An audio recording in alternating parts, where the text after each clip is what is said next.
Students, आज हम लोग देखने वाले हैं स्टैंडर्ड 10th के chapter number 8 that is trigonometry question number 8 exercise 8.1। तो आइए देखते हैं क्वेश्चन क्या है।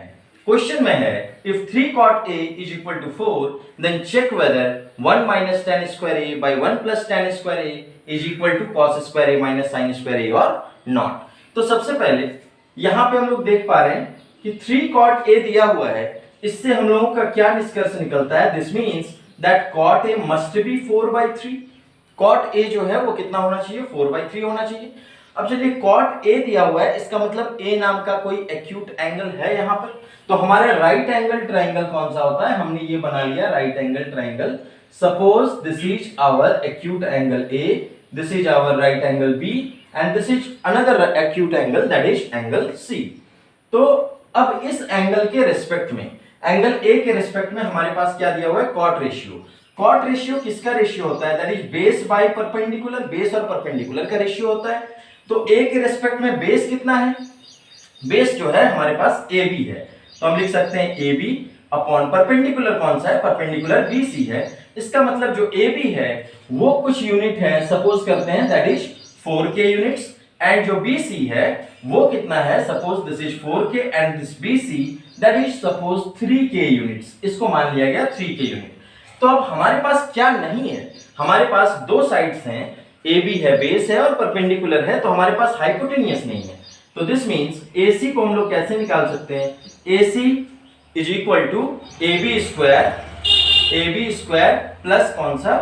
Plus BC square. तो AB square plus BC square वो कितना हो जाएगा?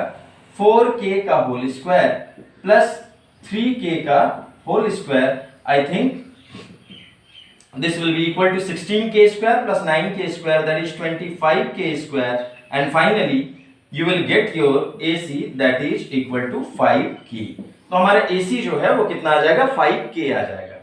अब हम लोग यहाँ पे क्या करते हैं, हमारे RHS में जो है पहले उसको हम लोग देख लेते हैं क्या क्या। 1 minus tan square a, 1 plus tan square a by cos square a minus is equal to sin cos square a minus sin square a or not। तो हम लोग क्या करते हैं, इनका वैल्यू पहले निकाल के रख लेते हैं, ठीक है। इससे हमारा क्वेश्चन बनाने में आसान हो जाएगा, क्योंकि 1 तो कांस्टेंट है, जो रेशियो है उनका वैल्यू निकाल लेते हैं। चलिए, cot a अगर 4/3 था तो यहां से हम लोगों को मालूम चल रहा है कि tan a जो है वो क्या होता है? cot का रेसिप्रोकल होता है। तो tan a कितना होगा? tan a जो है वो हो जाएगा 3/4। हमने एक कांस्टेंट लिया था साथ में k, तो 3k/4k का स्क्वायर आ गया। तो इसका मतलब है कि tan स्क्वायर a कितना आएगा?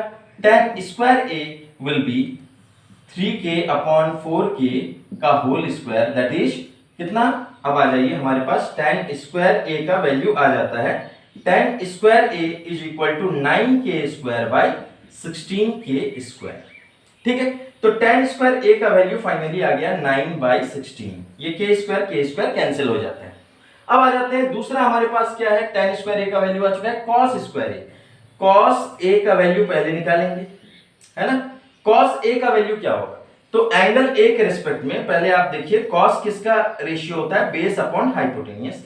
तो बेस जो है वो है AB और हाइपोटेनियस कौन सा है? AC। हमने AC निकाला हुआ है यहाँ पे, कितना है? AC is equal to 5k। चलिए, AB कितना है? AB is equal to 4k by AC is equal to 5k।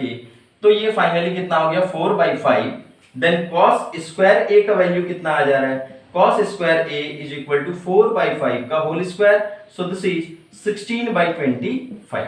अब हमारे पास दूसरा भी आ गया tan स्क्वायर a, इसको मार्क कर लीजिए 1, cos स्क्वायर a मार्क कर लीजिए 2। अब आ जाते हैं तीसरा, क्या है हमारे पास? तीसरा रेशियो sin स्क्वायर a। तो आइए तीसरा sin a का वैल्यू पहले निकालना होगा। sin a क्या होता है? Perpendicular by hypotenuse. Angle a के रेस्पेक्ट में परपेंडिकुलर कौन सा है? दैट इज BC और हाइपोटेनियस AC। BC का वैल्यू कितना है? 3k upon AC that is 5k, so k gets cancelled, it is 3/5। तो sin a का वैल्यू अगर 3/5 हो तो sin स्क्वायर a कितना होगा? sin square a is equal to 3/5 whole square, that is 9/25। इसको हमने मान लिया, ये हमारा थर्ड। अब देख सकते हैं हमारे पास सारा वैल्यू है, tan स्क्वायर a का भी वैल्यू है, cos स्क्वायर a का भी वैल्यू है और sin स्क्वायर a का भी वैल्यू है।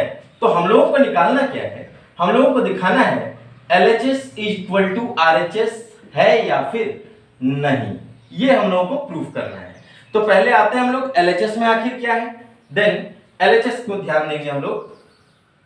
LHS में क्या है, 1 minus tan square A, tan square A की जगह पे क्या है 9/16 by 1 plus 9/16, 1 minus 9/16 by 1 plus 9/16 is equal to cos square A का वैल्यू कितना है 16/25 माइनस साइन स्क्वायर ए 9/25 और नॉट, ये चेक करना है।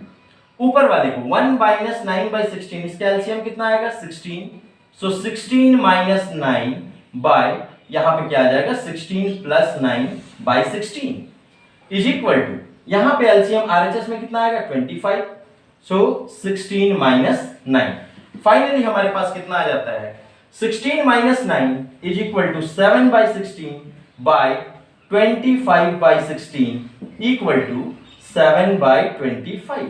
दोनों के डिनोमिनेटर में 16 है तो हम लोग इसको क्या लिखते हैं 7/16 मल्टीप्लाई 16/25, दिस 16 gets cancelled,